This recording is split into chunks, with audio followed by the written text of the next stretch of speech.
countryside is littered with fragments from the mighty tank battles of the summer of 1944. This particular field, though, is special. It is the final battlefield of Germany's greatest Panzer ace, Michael Wittmann. Also known as the Black Baron, he destroyed 168 tanks in his career and became a hero of the Third Reich. Killed here on August 8, 1944, controversy still surrounds his death. Specifically, who fired the shot that claimed his life? Military historian Norm Christie and his team have come to Normandy to re-examine the evidence and determine once and for all who killed Michael Wittmann.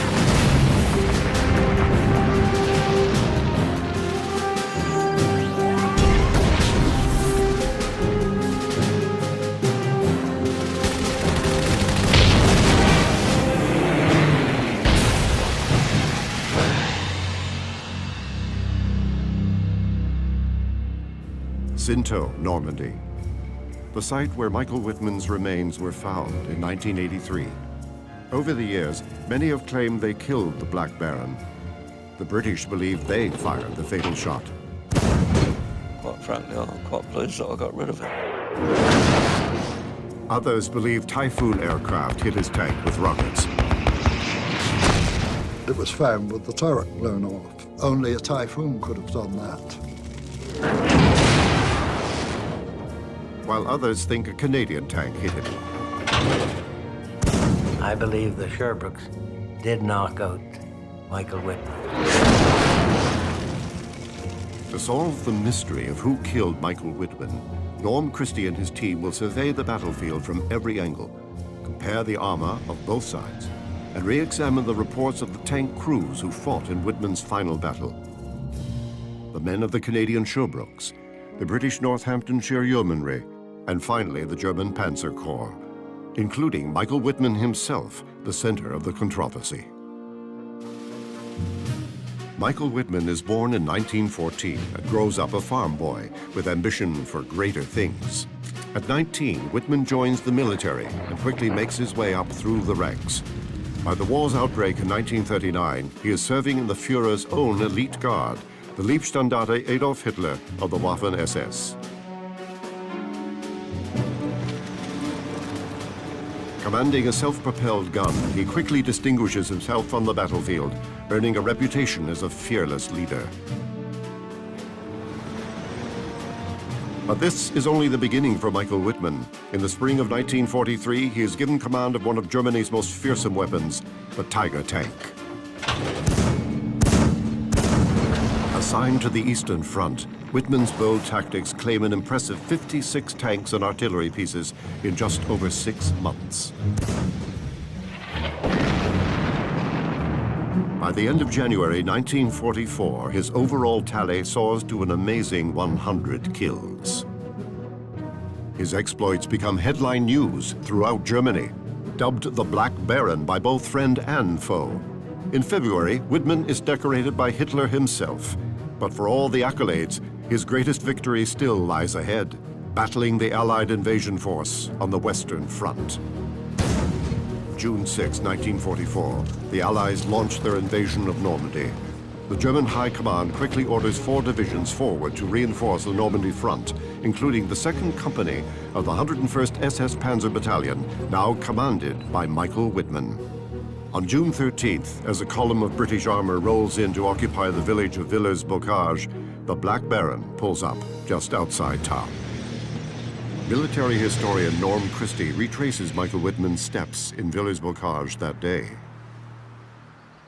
I'm with Daniel Taylor, who's an expert on the Battle of Villers-Bocage, and he's going to explain what happened on June 13th, 1944.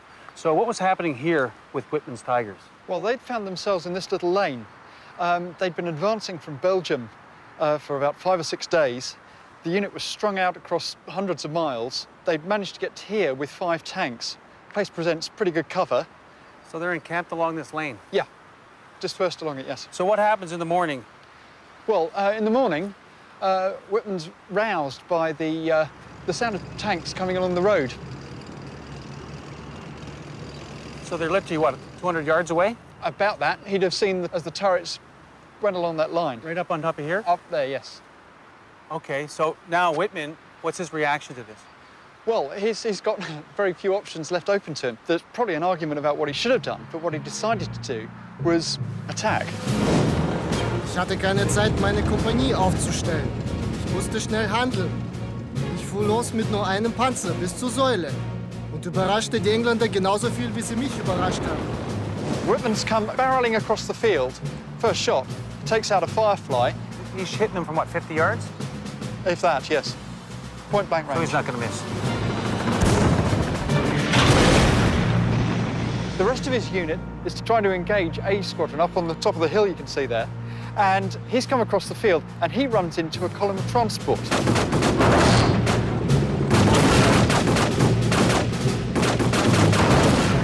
They all start bursting into flame.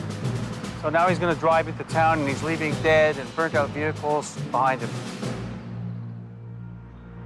So the guys in the village, do they know what's going to hit them?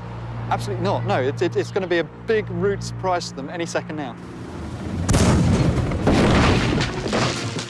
So Wittmann's come down, he's run into these 4 Cromwell tanks, which you think might have a bit of a chance against him.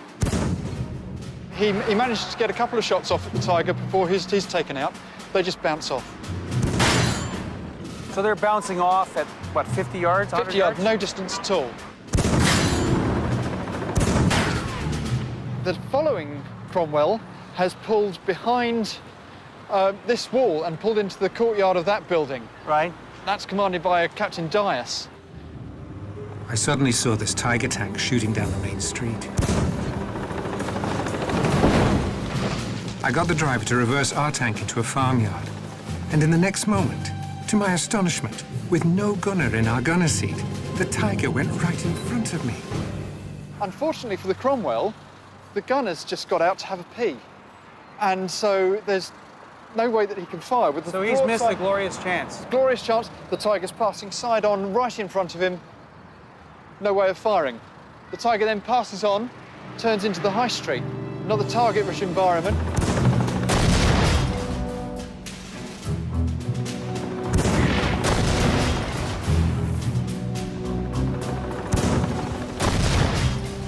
Wittmann's rampage claims a total of 12 tanks and 15 other vehicles, all in a little under 10 minutes. Deciding not to push his luck any further, he retreats back through the village. So how many tanks and soft-skin vehicles did he get credited for this attack? Well, the Germans credited him with an entire regiment. In diesem Ort prallten die Panzer zusammen. In den engen Straßen wurde eine stärkere amerikanische Panzereinheit gestellt und zusammengeschossen. Seit dem ersten Tag der Invasion haben die Angloamerikaner rund 1000 schwere und schwerste Panzer verloren. Wittmann's attack on the British is a huge gamble that pays off. With it, he single-handedly breaks the Allies' momentum and stalls their advance out of Normandy. For his actions at Villers-Bocage, the Black Baron is once again decorated by Adolf Hitler. The ambitious farm boy has now become a living legend. But Wittmann's luck is running out. In less than 2 months, the Third Reich's mighty Black Baron will be dead, leaving behind an enduring mystery surrounding his death.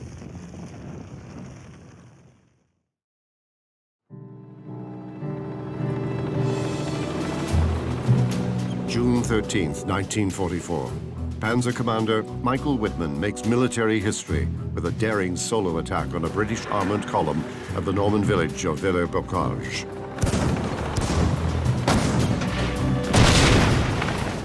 His actions that day stall the Allied advance on the strategic town of Caen, and it takes nearly 2 more months of bloody combat in the surrounding area to finally drive the Germans out.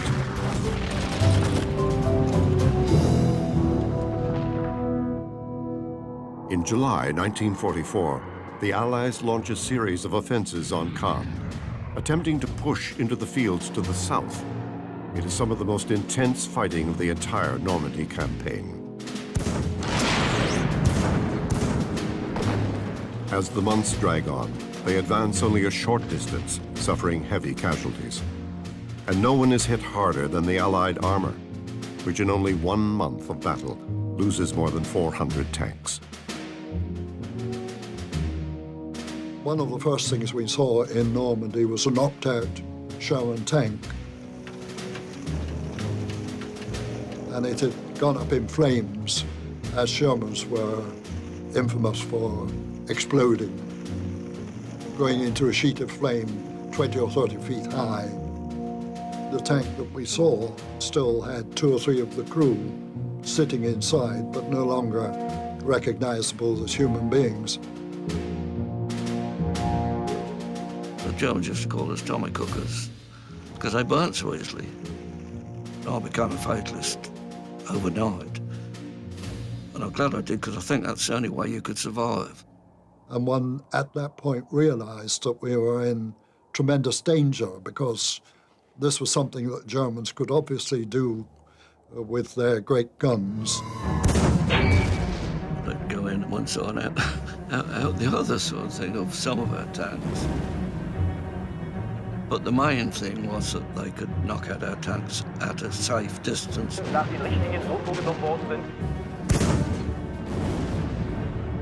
we had not been informed in any way that this is the fate that waited us just up the road. In your mind, every German tank was a Tiger, because the Tiger was the terror, and if it was a Tiger, then you had to fight for your life. Each one of us, you know, you had the jitters every time you saw the buggers because the gun was so much superior. Technically, the range needed to knock out a Tiger by a 75 was about 2 or 3 inches. The shots from 75 were bouncing off like ping pong balls.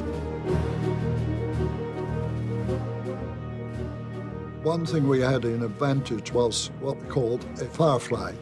It was still the normal Sherman, but the 75mm gun, which was about 6-pounder, had been replaced by a 17-pounder.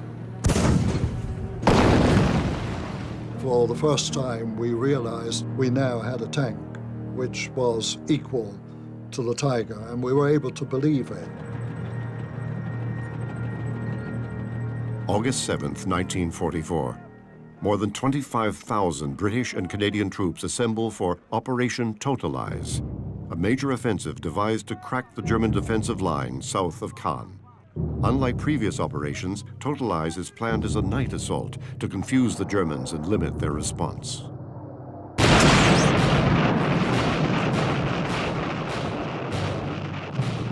It begins at midnight, August 8th.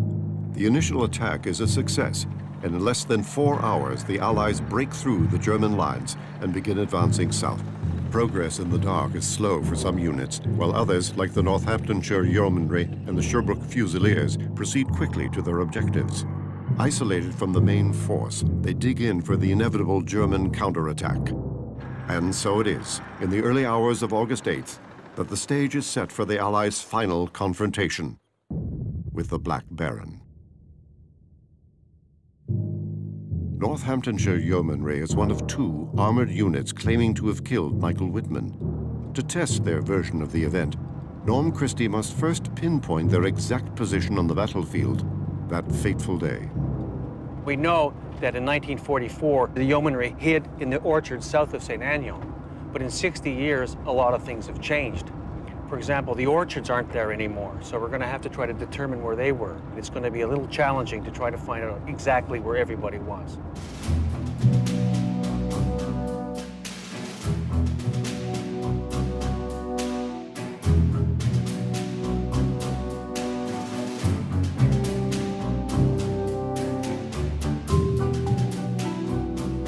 At 8 a.m. August 8th, the Yeomanry has reached its objective, St. Agnon, and is moving into the woods south of the village, where its units will take up defensive positions in case of a German counterattack. Today there's no orchards and very little woods, but this whole area was wooded in 1944. And from here they got a commanding view of the area to the south and to the west. You can see the Route Nationale over here, and the Germans were further south. As the Yeomanry prepares its position, the Canadian Sherbrooks are also advancing west of the Route Nationale. Norm Christie will now pinpoint their exact position at the moment Michael Wittmann was killed. So what we're going to do is we're going to go by the Canadian cemetery, and just a little bit north of it is Gumisnel, which is a very, very small hamlet. And this is where the Sherbrooke set up. We know it was in a stone wall around an old chateau.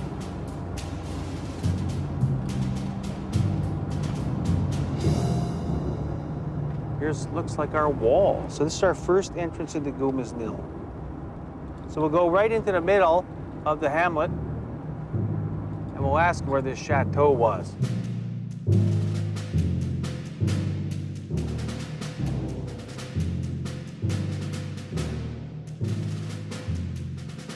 In his search for the old chateau, Norm Christie is directed by locals to the eastern outskirts of the hamlet of Gumisnel, a short distance from the route nationale.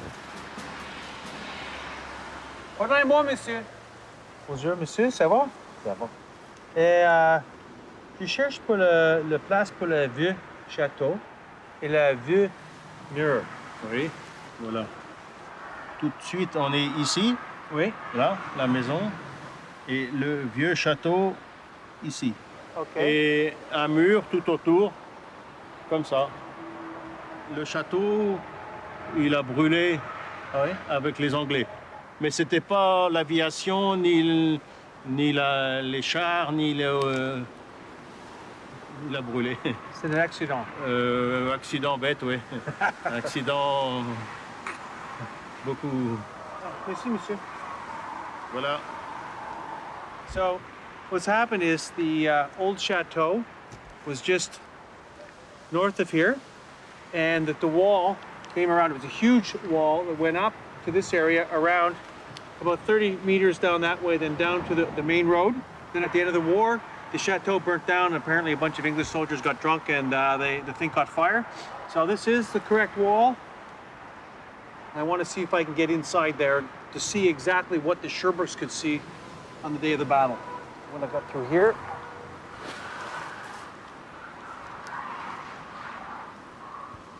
so that certainly looks like the wall we're looking for.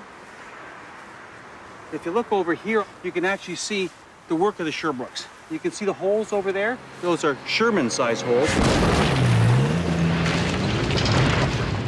And that's where they would have broken through. You can also see where they knocked down the wall to firing height. And of course, this is where they set up some of their defensive positions. It gave them an incredible field of fire. And if the Germans wanted to attack from Sinto north, the Sherbrooks had them. The Sherbrooks were hiding behind here. But what's really exceptional about this is that they were so well hidden that no one even knew they were here. And even the histories of the war afterwards don't mention anything about the Sherbrooks being here. Walters had picked such a superb position that no one was ever going to find him. But what Radley Walters does not know is that a short distance to the south, in the village of Sinto, an SS ops group, including Michael Wittmann, is planning a counterattack. For the Germans, the situation is critical. Operation Totalize has broken their defensive line, decimating an entire division in the process. Now it threatens to cut off all remaining German units in Normandy. They have no choice but to strike back without delay to halt the Allied advance. Kurt Meyer, commanding the 12th SS Division, is ordered to launch a counterattack near the Route Nationale. Faced with overwhelming odds, Meyer calls upon the one man capable of turning the tide, the Black Baron.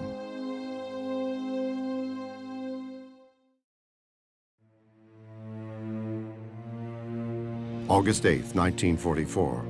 In the Normandy village of Sinto, German tank commanders discuss their plans to react to the Allied offensive. Kurt Meyer consults with Michael Wittmann and other officers to plan a counterattack. Their main concern is a group of Canadian tanks massing for an attack on a ridge to the north. Meyer orders Wittmann to take his Tigers and hit the Canadians in an attack similar to his famous action at Villers-Bocage. If Wittmann can surprise the Canadians and throw them into disarray, he will buy valuable time for the Germans. At 11:30 a.m., Wittmann shakes hands with Meyer and mounts his Tiger. And at 12:30 p.m., he attacks. Norm Christie recounts the dramatic events on the fields outside Sinto that day.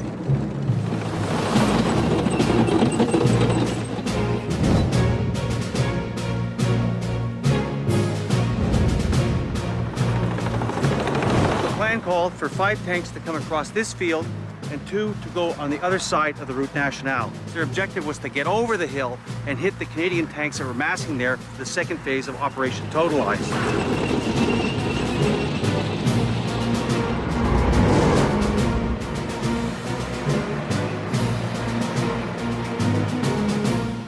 It takes them about 10 minutes to get into this area, and bang, the first Tiger gets hit.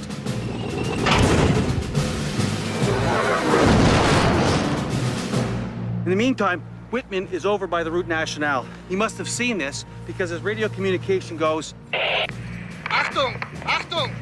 Flak von rechts! Flak von rechts! The second tank goes up. It's brewed completely up in the air. And the third tank is disabled because they've hit the wheels of the track and it's trying to get out and it's retreating. In fact, it goes backwards across this field and bang, it goes up. So in a few minutes, the field is all burning wreckage.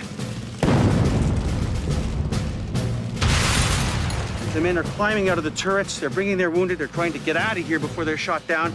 And as they go by, they see Tiger number 007, and it's not moving, and its turret is askew to the east.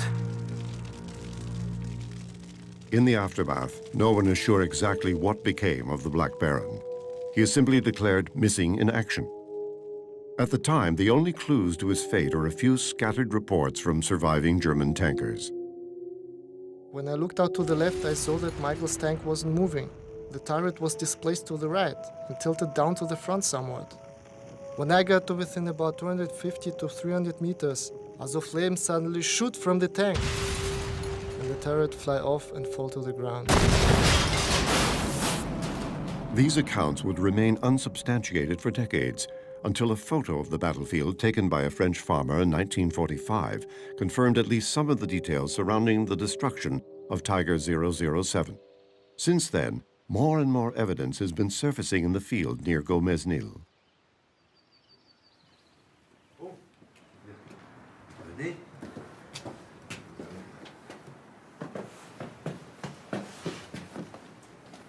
C'est votre collection? Voilà, c'est la collection. Les pièces par le champ de bataille. Beaucoup de choses ramassées par mon père, oui. Non, vous trouvez Oui. toutes les pièces et votre père Oui. trouvé à quelle place? Dans le champ? Oui. Ouais. Là où on a trouvé les corps, oui. Ouais, et toute la région aussi? C'est pour les autres pièces? aussi, mais voilà, je peux vous dire, certifié que celui-ci vient de Sur le champ de bataille? 007, oui, voilà. Oh, bon.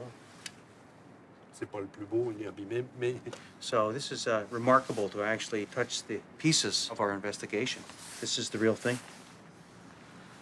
La anglophone, Pour la gauche. voilà, j'ai plus besoin du micro. Ah, c'est Oui. This Faut is l'essayer. they would talk through this part. So they talk to their throat and it would go out. It's quite unique to the Germans. Il est probable qu'ils viennent du type de Wittmann. Oui, je pense. C'est cette pièce. Oh, oui, that's Oui. from Wittmann's Tiger. Wow. Look at that. Ooh. This is an 88 armored piercing shell. So this is where the charge is, and they load it in the gun. Go Oui, oui, oui. avec le feu. That's why the Tiger was deadly. Cette pièce aussi, c'est une trappe qui était dans le fond de la tourelle. Oui. C'est le plancher de la turret. C'est le plancher, une partie du plancher de la tourelle, oui. Oui. Wittmann, il a marché là. Oui, Bien sûr. oui, oui. Pour la dernière fois aussi. La dernière fois, oui. Et même So, sa femme a pleuré quand elle a vu cette pièce. oui, c'est ça. Par la photo, je pense. Voilà, c'est c'est ce qui comble le vide du cercle, là. Oui, la grande explosion, fait comme ça. Oui. Et les pouces. C'est fait. Et qu'est-ce que c'est ici? Ceci, oui, c'est une tourelle que j'ai fait le même jour que les deux cercles de la tourelle. So this is a rocket fired from a Typhoon that was found at a similar time as they dug up these pieces from the Tiger. This gives us another dimension of who could possibly have killed Michael Wittmann.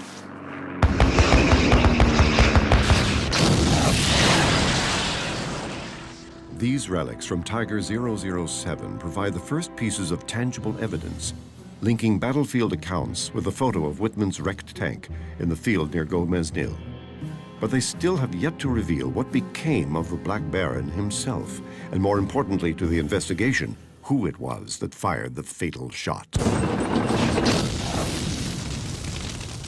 To find answers, Norm Christie must reconstruct the battlefield, first by pinpointing the precise location where Wittmann's tank was destroyed. So we're on the battlefield of August 8, 1944, right beside the route nationale. Michel, qu'est-ce que vous trouvez en 83 ici? Nous, beaucoup plus, ici 60-70 mètres.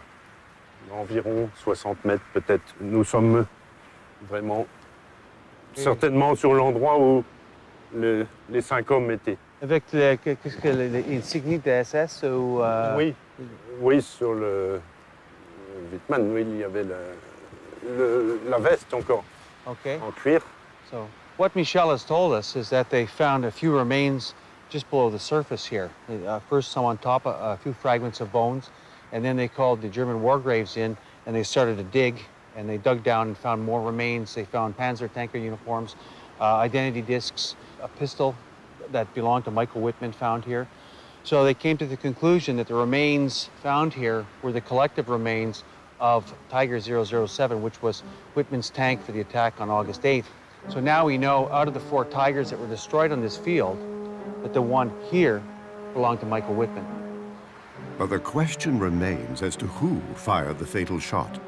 Having established the positions of the Allied units, Norm will attempt to resolve whether it was the Yeomanry or the Sherbrooks that killed the Black Baron. Here we have the positions of the Sherbrooks. We know that they were located just behind the chateau. And of course, we know that the Yeomanry were over there at St. Etienne. So we have that position and this position, which was the pinchers that caught the Tiger attack. So now, using some aerial photographs taken in 1944, we can actually piece together the history of what happened to Michael Wittmann.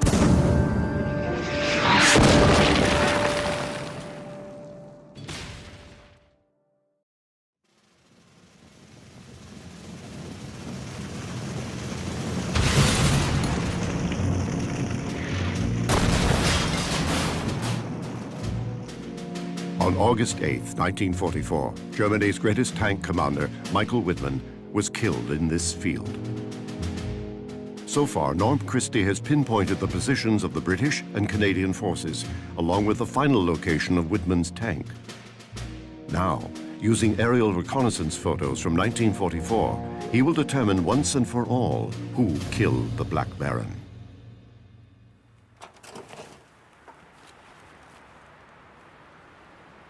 I'm with Jan Juo, and he's an expert on the battlefield here near Sintho, and he's going to help us put together the mystery of Michael Wittmann. Let's look at what we got. This is the original photograph. So this shows how it was before. Now, this area has changed quite a lot, hasn't it? Yes, in large parts, yeah. But we do have the fields where the 4 Tigers were. Yeah. We're okay there. And that's where Wittmann's remains were found. Yeah, closest to the road. Yeah, and that's where Serge's photograph of 007 was taken. That's in correct. 1945.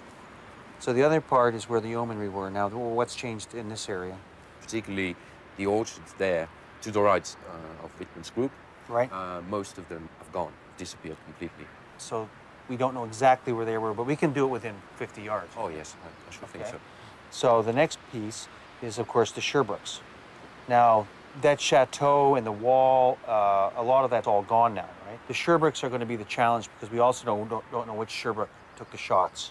So let's go set it up and try to recreate this battle that really took place in about, 10, 12 minutes? Oh, yeah, at most. Let's go get the surveyor and find out what really happened. Okay.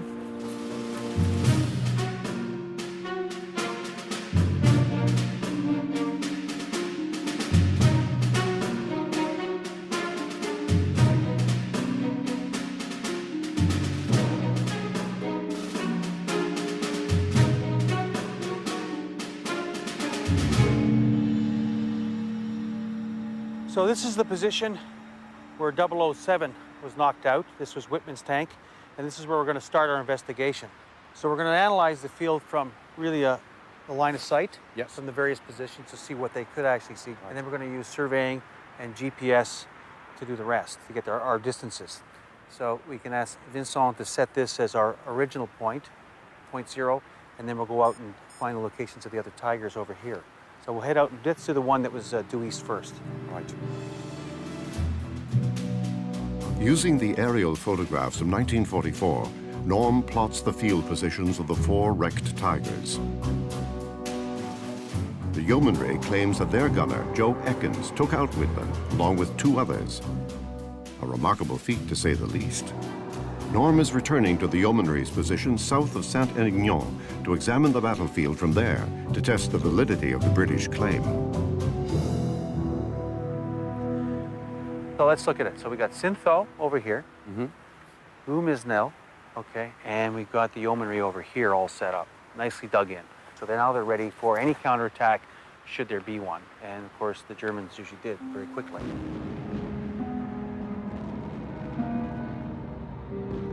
We were, by midday, aware that the Germans had got to come. They couldn't leave us there any longer. There were 4, certainly 4 Tigers, which came down on what would have been our side of the main road.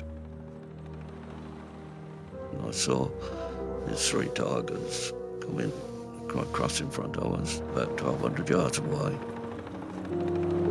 Our tank commander told us to wait till they get to about 800 yards. I was now starting to get a bit itchy.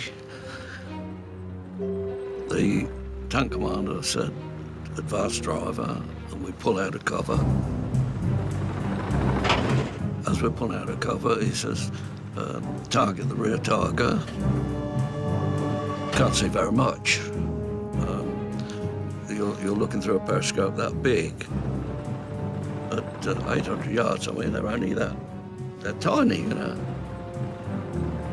I fired. As we were reversing back into cover, I'd look round at the second tank. I was probably more frightened, but I was sort of thinking, get the bastards before they get me. I fired 1 shot at the second tank in line. He immediately blew up. The third one definitely was milling around looking for cover. As soon as I was ready to fire, I fired. The Yeomanry are here. They claim there's 3 Tigers coming up, and they hit all 3 of them.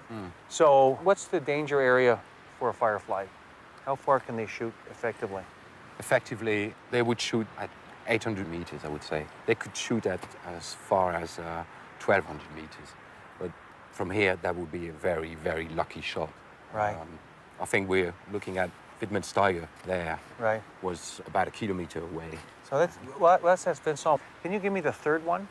767 meters. And the second one we did? 754 meters. Okay, 754. So that's this one. That's that one there. 754. How far to tank 1?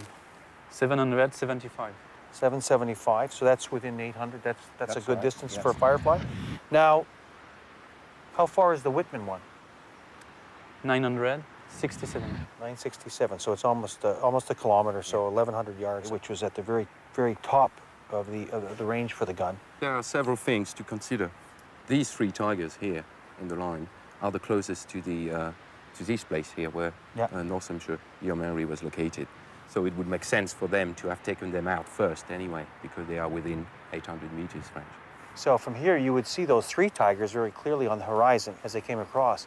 But Wittmann is over the rise down towards that white building over there, Gumisnel. You know, maybe a lucky shot would go through. That'd be a very skilled shot. But that would mean they got 4 Tigers. Yeah. So that doesn't fit with the belief of what the Yeomanry got that day. You can see why the 3 Tigers would be sitting ducks, but the fourth one would be quite a challenge.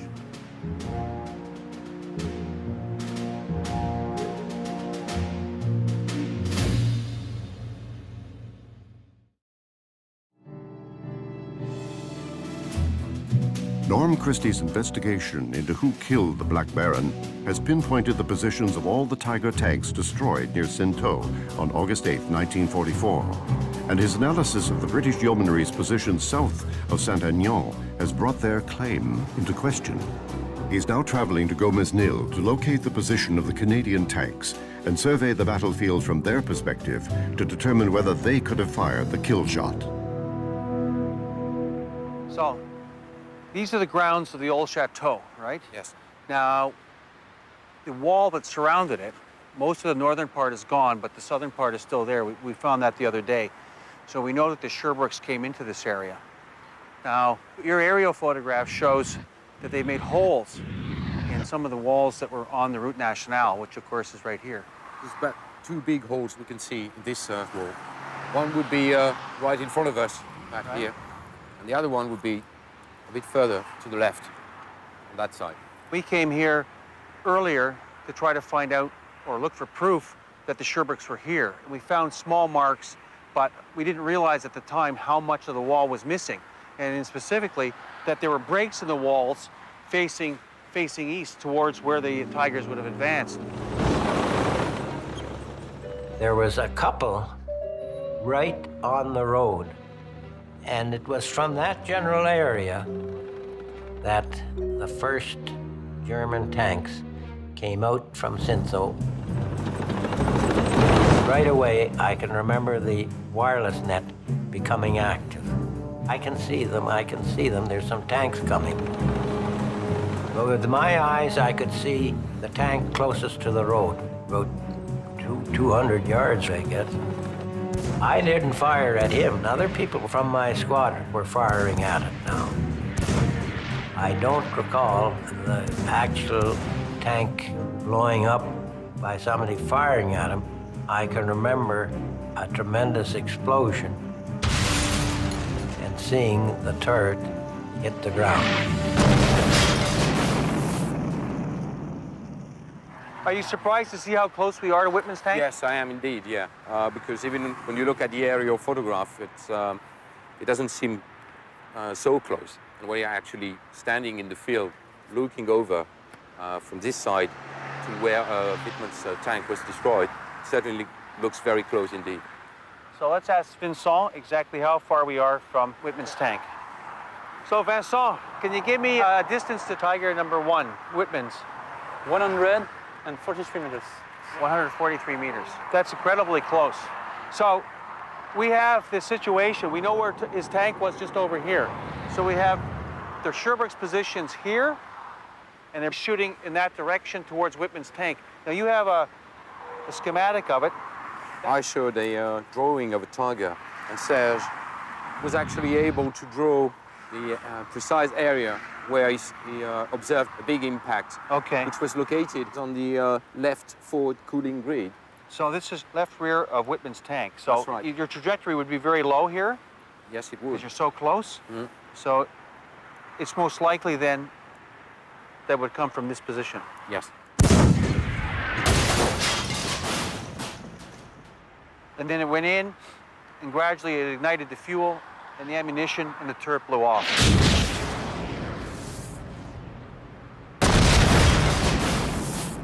That's amazing. I'm surprised we're this close. I thought we'd be around 500 meters, and now we're 150.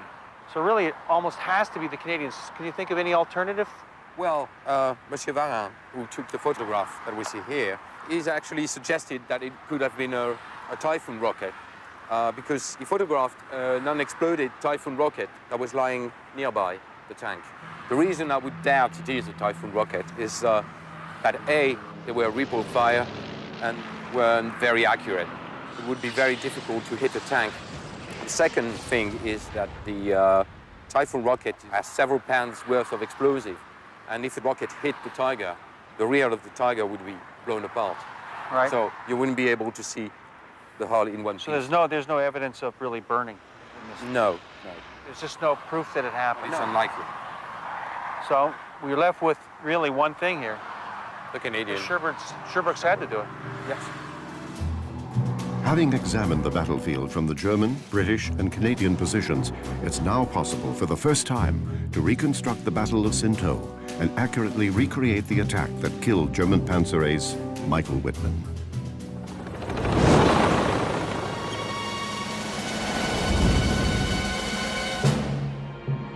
It is now clear that Joe Ekins, from his position near Saint-Agnan, did destroy 3 Tigers.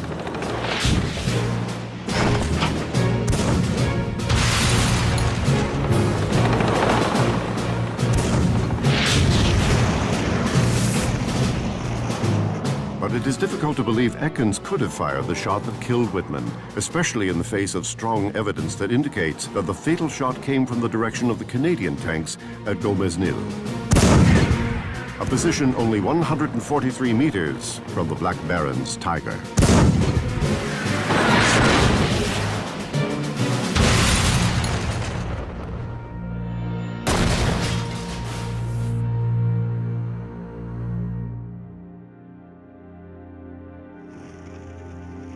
Following the Battle of Sinto, the Allies pushed further south, continuing their advance against the remaining German units defending Normandy. In just 80 days, they completely encircled the retreating German army. The Battle of Normandy is all but over. In all, 100,000 men lose their lives, including 50,000 German soldiers. La Cambre Cemetery is the largest German memorial in Normandy. It contains 21,000 graves, including 2 Tiger commanders killed in action August 8, 1944. Military historian Norm Christie visits their graves. This is Willie Irion. He was the commander of one of the Tigers knocked out going across the field. And you can see it's a collective grave with some of his crew members here. These are always just partial remains because of the fire inside the tank, as they say, brewed up, and there'd be very little after the battle to even bury. One tanker told me the story of burying his crew, and they buried them in a mess tin. Over 60 years after his death, Wittmann's legend lives on. His grave stands out among the others, always adorned with fresh flowers. We should not forget what Wittmann fought for. Sometimes we have a tendency to romanticize these people when they're really fighting for Adolf Hitler. This is Wittmann's collective grave here, and this is where his partial remains were put in 1983. They had a large ceremony, and Wittmann's widow came to it, and they honored him, and they continue to honor him. Michael Wittmann lived his life on the edge. He became famous because of his willingness to take risks, to take advantage of opportunities.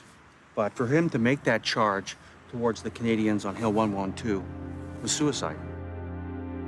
I have a feeling that Wittmann had been in the war so long that when it got to that point, they were realizing that the war was lost. And whether his last thoughts as he went down the road were simply, Valhalla, here I come. The Sherbrooks did knock out Michael Wittmann. And you didn't make very much of it. None of us knew who the hell this guy was. He accepted the doctrines of Hitler enough to get in his tank and invade other people's countries, left country after country. Anybody who goes into another person's country to kill is a criminal. I'm afraid he might have been a hero to the Germans, but